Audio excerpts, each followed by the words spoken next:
Hi there, and welcome to Censored But Not Silenced with Rebekah Koffler. I have a very special guest today on my show, Gordon Chang. Gordon is the preeminent U.S. China expert and expert in Russia, China, and U.S. strategic relations. He's also the author of The Coming Collapse of China. Welcome to my show, Gordon. Thank you so much, Rebekah. We have a lot to unpack today. A lot of very important and highly consequential developments for our country. And I'm going to start just asking some very, very significant questions to Gordon. Russia's China, the so-called no limits strategic partnership. What do you make of it, Gordon? There are various schools of thought. One school says that they are basically buddies, Putin and Xi. Another school of thought says that they are frenemies, and yet another school of thought that they are really adversaries. What is your professional assessment of this relationship? However one characterizes the relationship between China and Russia, we know that the Chinese are supporting the Russians in the war effort in Ukraine, and that really is the most important thing. So if we go back about 2 weeks ago, China's third-ranked leader was in Moscow talking to the State Duma, and he was giving very clear and very explicit support for China supporting Russia's war effort. And then Xi Jinping at the summit of the Shanghai Cooperation Organization also spoke of support for Russia's core interests, quote unquote. And that is code for the war in Ukraine. So when we look at their rhetorical support, it's clear the Chinese are all in. But it's not just rhetoric, of course. China has, with these elevated commodity purchases, been effectively financing the war. China has opened up its financial system to Russian institutions that have been cut off of SWIFT, that have been sanctioned by the West. China has put its diplomats in the service of the Kremlin. We know that Communist Party and central government propaganda outlets have been propagating these Russian notions about the war. So, for instance, Chinese-owned TikTok is disseminating Russian disinformation. And there's open source reporting that China's been feeding location data obtained from Chinese-made drones that the Ukrainians operate. They've been feeding that to Russia so they can take out Ukrainian forces. So clearly, China has gone all in. And of course, China has concerns about the way Russia's been implementing its policies. But nonetheless, China supports Vladimir Putin. Understood. So you mentioned the concerns that Xi Jinping reportedly expressed to Putin, and Putin reportedly was quite understanding and took those concerns to heart. My question to you is this, Gordon: was Xi genuine when he said that China has concerns? Because from my point of view is Xi Jinping. So there's the story that I'll tell real quick, and you tell me if this is authentic, right? Mao Zedong once said, "There's a monkey. Apparently, monkeys in the Chinese culture is a symbol of cleverness, wisdom, and also power." So Mao Zedong said, a monkey is sitting atop of the mountain and it's watching down into the valley where two tigers are clashed in a vicious fight. And the monkey is simply watching. So he was describing the relationship between the Soviet Union and the United States. Well, in my assessment, a similar situation we're witnessing right now, where China is watching the two other superpowers, if you will, the United States and Russia, which are both threats to China, right? Or at least strategic opponents.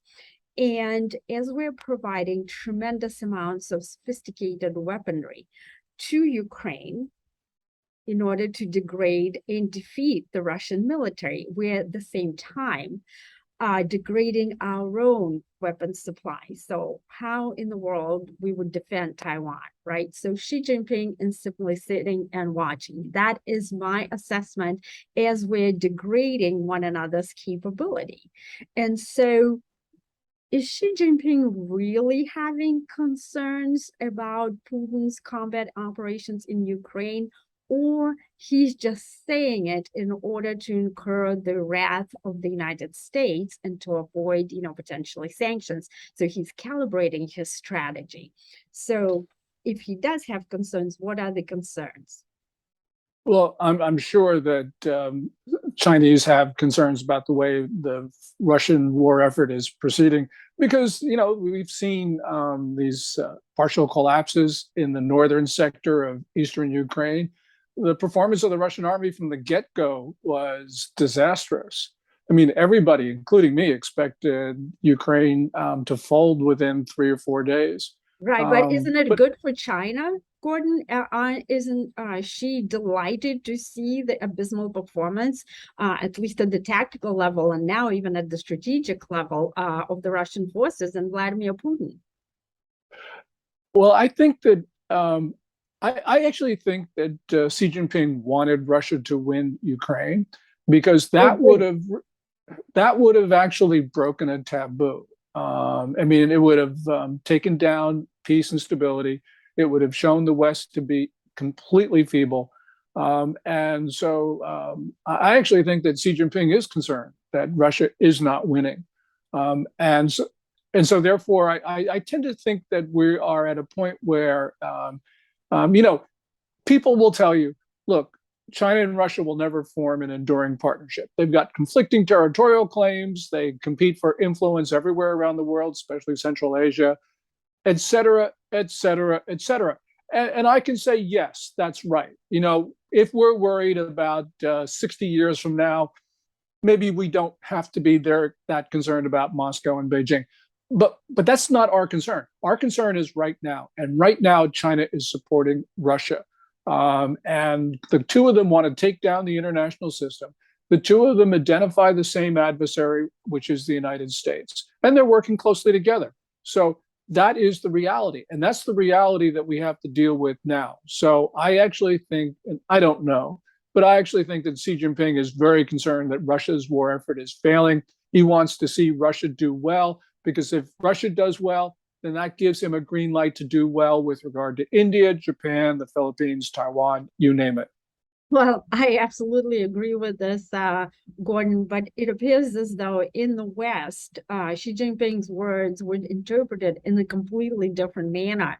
And I think we thought mistakenly, I believe, that Xi Jinping is concerned about Russia targeting civilians and all the casualties and all the destruction. But in my view, Xi Jinping routinely, annihilates, his own population. And this better than anyone else does. So in my view, like, why would he be concerned? So do you agree that Xi Jinping does not care about human rights and does not care about all of the destructions and the suffering inflicted by Vladimir Putin on Ukrainians? Yeah, I certainly agree, Rebecca. Look, Xi Jinping took decisions to deliberately spread coronavirus beyond China's borders. We don't know how COVID-19 started, but we do know that once it started, the Chinese made sure that it spread elsewhere to sort of level the playing field. And that means he's now killed 6.5 million people outside China with a disease that should have been confined to the central portions of that country. So that's mass murder. And he's killing other people with fentanyl and all the rest of it. So, Xi Jinping is not concerned about human life, except for perhaps his own. So this is, we Americans, we try to sort of think the best of China because we want to, but this is wishful thinking. We're deceiving ourselves, and this is exceedingly dangerous. Biden was good to call out Russia during his UN General Assembly speech, but he was not willing to confront the reality that there is now a new Cold War. He said, well, we don't want one. Well, yeah, nobody wants a new Cold War, but there is one. And this is America deceiving itself. This is the way that China and Russia, two far weaker states than America, can actually prevail around the world. Absolutely. Yes, we are totally deceiving ourselves, but the Biden administration is also deceiving the American people by not acknowledging that this is effectively a proxy war right now between Russia and the US. But also on Russia's side, it's China. So it's Ukraine, the United States and NATO on one side, and Russia and China on the other side. So yesterday, John Kirby went on Fox News with Bill Hammer and Dana Perina, and he kept saying how this is the fight between Putin and between Russia and Ukraine, effectively, for democracy, and we're just there to support Ukraine. Well, it is not the full truth. The full truth is that the United States is a long-standing policy. It used to be classified as top secret. Now it's declassified. According to this policy, we will do, and we have been doing everything possible to prevent a dominant power such as Russia or China from emerging again in Eurasia, similar to what the Soviet Union was. And this is what is all about. And unless we devise a strategy that is a sophisticated one, not the ad hoc one that the Biden administration has been pursuing, we can be really caught off guard. Believe it or not, it appears as though the Biden administration was caught off guard by Putin's invasion of Ukraine on February 24th. So that means that we're not accurately forecasting the adversary's impending actions and missing all the indications and warnings. So since you mentioned the United Nations and the General Assembly, everybody was stunned by Putin's recent declaration of the nuclear threat to the West. Or more accurately, what Putin said was that Russia will use all means at its disposal, including means of mass destruction, in order to defend the Russian territory. Well, at the same time, he's also getting ready to annex the portions of Ukraine that Russia currently controls. So my professional intelligence assessment is that there's a above 30% chance, but under 50% chance that Putin will launch a low-yield nuclear strike in Ukraine to reverse the outcome of the war, to reverse the battlefield conditions right now. So my question to you, Gordon Chang, is this. What would be Xi Jinping's reaction to this possibility, if that were in fact to happen? And if you could give us a little bit of the insight in China's nuclear doctrine. I think that Xi Jinping would believe that the taboo about using nuclear weapons was broken if Putin were to use them in Ukraine. And that would mean a green light for him to use them against, for instance, Taiwan. The US military does a lot of these tabletop exercises regarding a Chinese invasion of Taiwan, but they don't involve the use of nuclear weapons. And I think that's a mistake. Because everybody acknowledges how difficult it would be to cross 110 miles of water, but it wouldn't be that difficult if, for instance, China were to nuke Taiwan in the first moments of a war. I'm not saying it's going to happen, but I think that we need to prepare ourselves for it, because we as a nation have not thought seriously about the world's most destructive weapons since the Cold War. Now, Putin, from the very beginning in February, has been using the threat of using tactical nukes. Matter of fact, He even threatened the use of his strategic arsenal, his intercontinental ballistic missiles. He did that when he launched the invasion of Ukraine. On February 27th, he actually put his nuclear forces on high alert. On March 1st, he even sortied his ballistic missile submarines and his land-based mobile missile launchers. So there's no doubt that he's thinking about this. I don't know whether he'll do it or not. I don't know enough about the politics inside the Russian military and the Kremlin, but he's preparing to do it. So we need to be prepared for him if he does do it. And we need to be prepared about the Chinese doing it, because the Chinese, going back to July of last year, threatened to incinerate Tokyo for its express support for Taiwan. In September, they threatened to nuke Australia because it was joining the AUKUS pact with the UK and the US. On March 10th, the Chinese military threatened, quote unquote, worst consequences for anybody helping Taiwan. So the Chinese have been making these threats as well. And by the way, the North Koreans have gotten in on this by threatening the first use of nukes. So right now, deterrence is breaking down, and we've got to be prepared for worst consequences. Agree. The deterrence is completely breaking down, as you said, Gordon Chang. The Biden administration, in my view, is basically creating the coalition of dictators. It's not just Russia and China, as you pointed out, North Korea, Iran. So they are all now teaming up, and the Shanghai Cooperation Organization, where Putin and Xi just recently met and sort of renewed their vows to speak in their no-limit strategic partnership. Even Iran has signed the memorandum for the upcoming membership, and as you said, also SWIFT.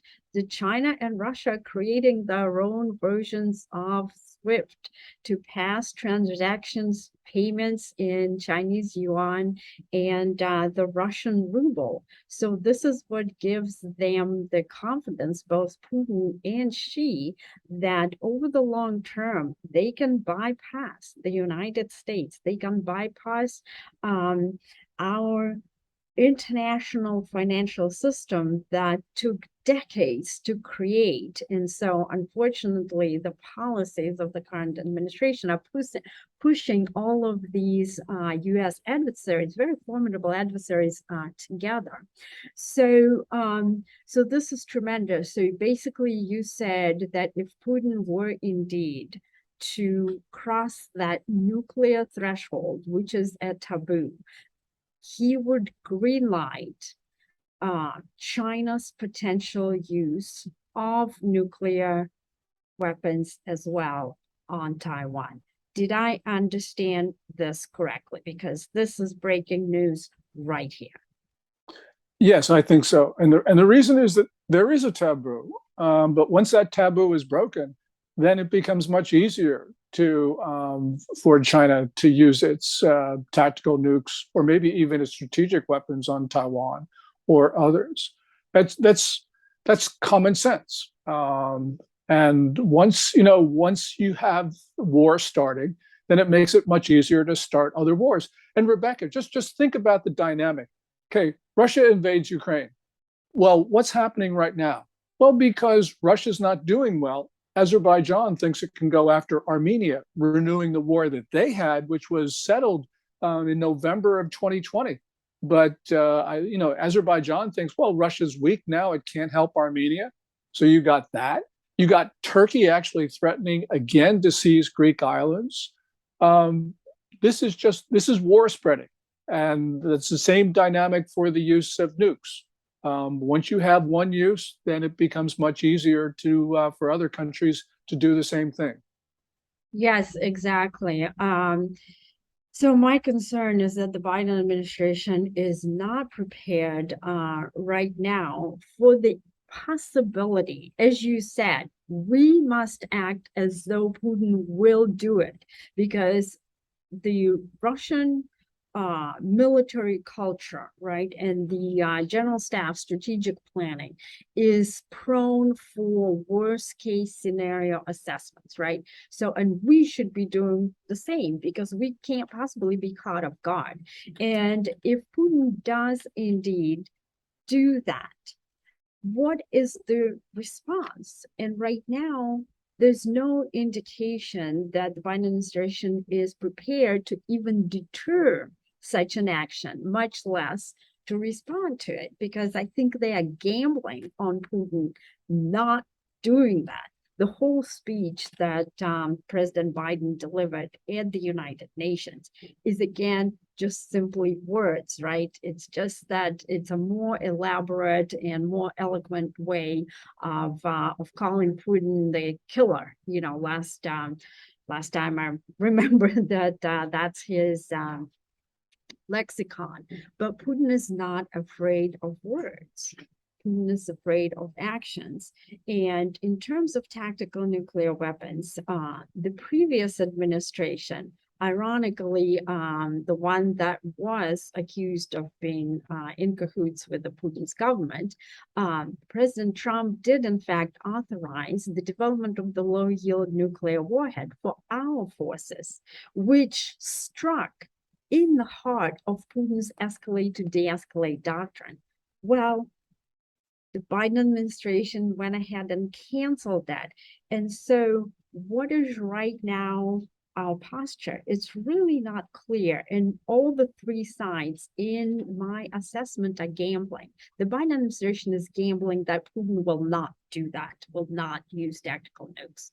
The Russian government is gambling that we're going to back out and we will stop delivering aid to Ukraine, which I don't believe we would. And Zelensky is gambling that if Putin indeed were to launch a nuclear strike, then the full might of the NATO force would unleash, against Russia and basically defeat the Russian military. And so there is no plan. Can you please comment whether you agree, disagree on my assessment that we are on a very dangerous trajectory right now on that escalatory path? And this is exactly the path that Putin and the Russian general staff has envisioned. And this is precisely why they developed that doctrine. So if you could please give us your professional assessment and comment on my assessment here. Yeah, the important thing here is that the U.S. does not have a credible deterrent to Russia's use of tactical nukes, because we have tactical nukes, but most of them are just gravity-delivered bombs, which are not much of a deterrent because for a lot of technical military reasons. It takes time to get them to the target. Planes can be shot down before they get near where they're supposed to be going. So what we need are cruise missiles with nuclear tips, but we don't have them. And so the only threat that we really have against a deterrent would be to launch our intercontinental ballistic missils. And that's not a credible threat. Because Putin is right? not. This takes it into a whole new, nuclear warfare domain. Would you agree with that or disagree? Yeah, I mean, the Russians know that we're not going to launch ICBMs against them for the use of tactical nukes in Ukraine. So that's not a credible deterrent. And, what we need are those cruise missiles on submarines with nuclear weapons. That would be a real deterrent. But unfortunately, we don't have that. So this is exceedingly dangerous.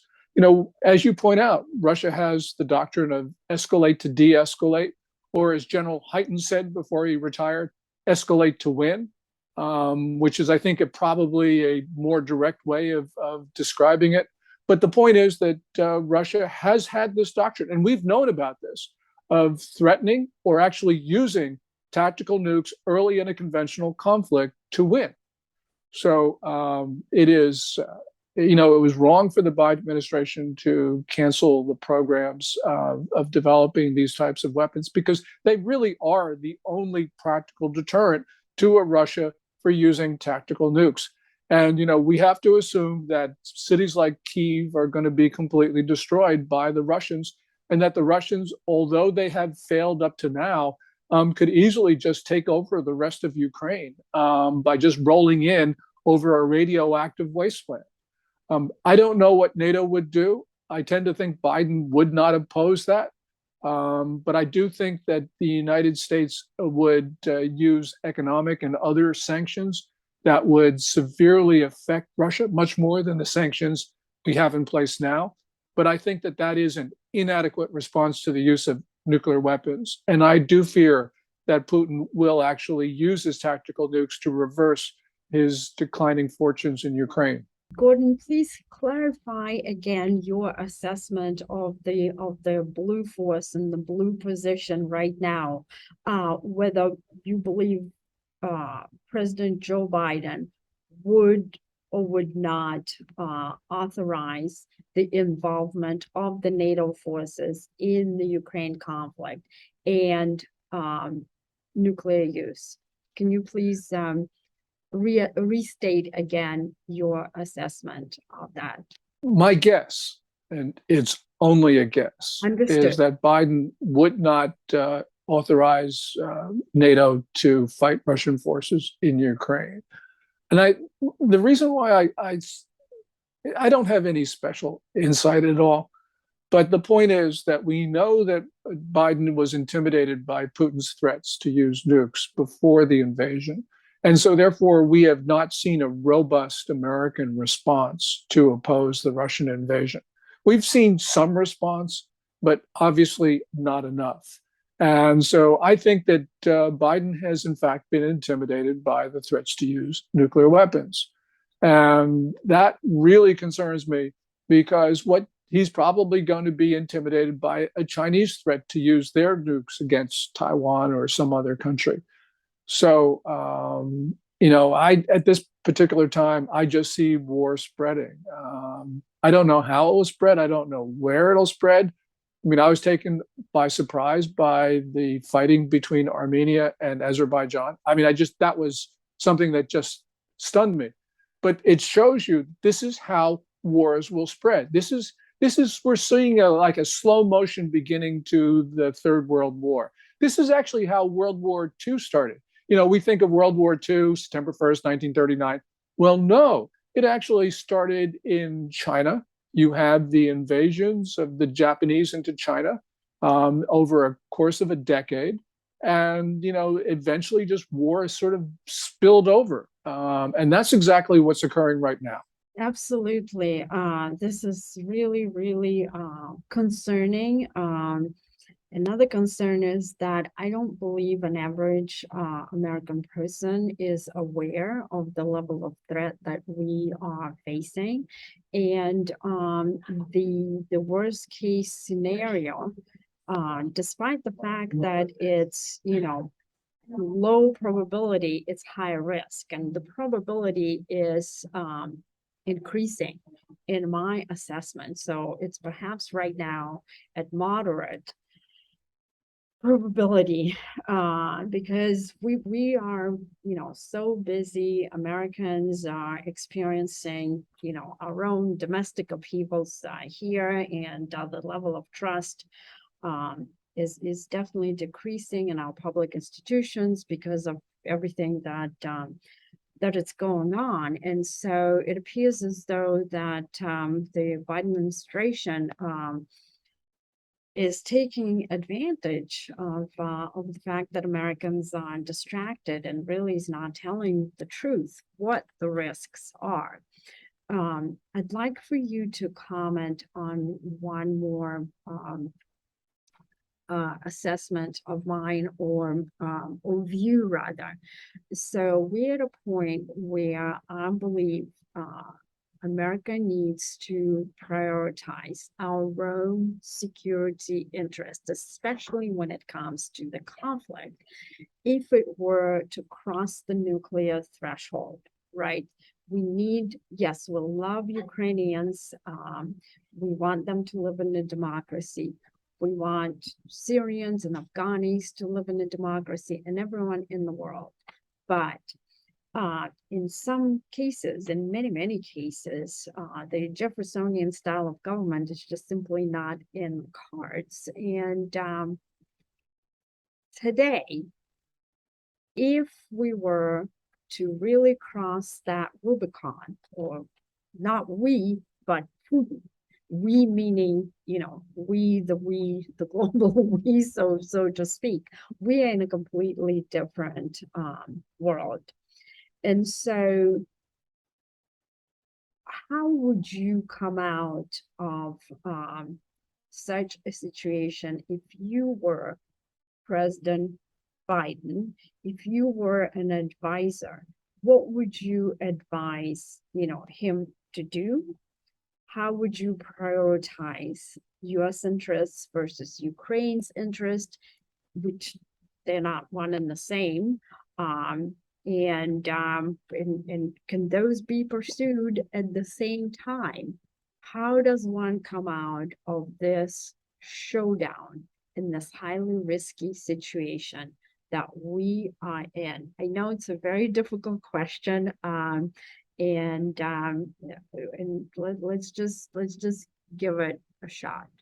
The best way to deter China, which is the bigger threat than Russia, but the best way to deter China is to make Putin pay, to make Russia pay. So I believe that we have to make sure that Ukraine recovers all its territory, including Crimea, and that Putin is hunted down, and that he is brought before the International Criminal Court or whatever. But I think the Chinese need to see Russia fail, because then I think they'll have second thoughts about aggression of their own. But if Putin ends up with more territory, or if Putin is able to survive, then that's a very bad example that we're permitting. So I know that it's exceedingly dangerous, but now that we're in a point, every path forward is exceedingly dangerous. And it's unfortunate, but I do believe that we need to make sure that Russia is completely thrown out of Ukraine. It's going to be difficult, but if we don't, we're going to have World War III. Okay, so you believe, despite Putin's threat, despite the fact that there's a probability, however low or moderate it might be, we must continue pushing Putin back into the corner, even if we are risking nuclear war. Is that your position? Yes, because if we don't do that, we'll have nuclear war in Asia.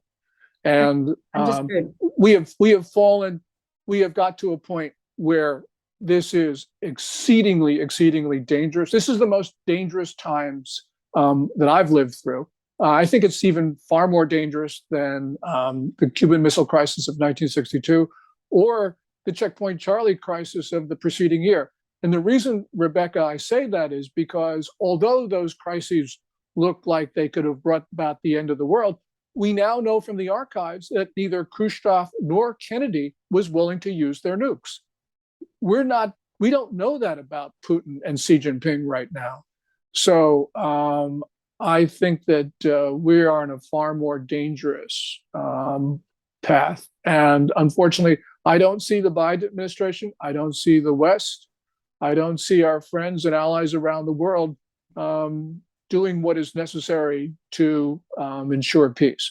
I'm not saying that forcing Russia into that forcing Russia out of Ukraine is going to work, but I'm saying it's the only path that can work, and that these ideas of Kissinger and others that you need to negotiate, those are just short-term settlements that only postpone and make the problem bigger later on. Understood. Do you believe that as the commander-in-chief, Biden has the responsibility to explain to the American people the high stakes that you right now have articulated? Because Americans are in the dark about what's going on. And half of the population really doesn't understand why we are supporting Ukraine in the first place, Ukraine being not part of vital interests of the United States, meaning that our territorial integrity and our long-term survivability are not in no way dependent on Ukraine. And yet we have this very long-term policy that is bipartisan. By the way, both Democrats and Republicans support this long-term policy to prevent Russia and or China from emerging as the dominant strategic players in Eurasia. And so if you believe that Biden has the responsibility to explain to Americans, tell us, what should he do that he is not doing to make sure that we are prepared?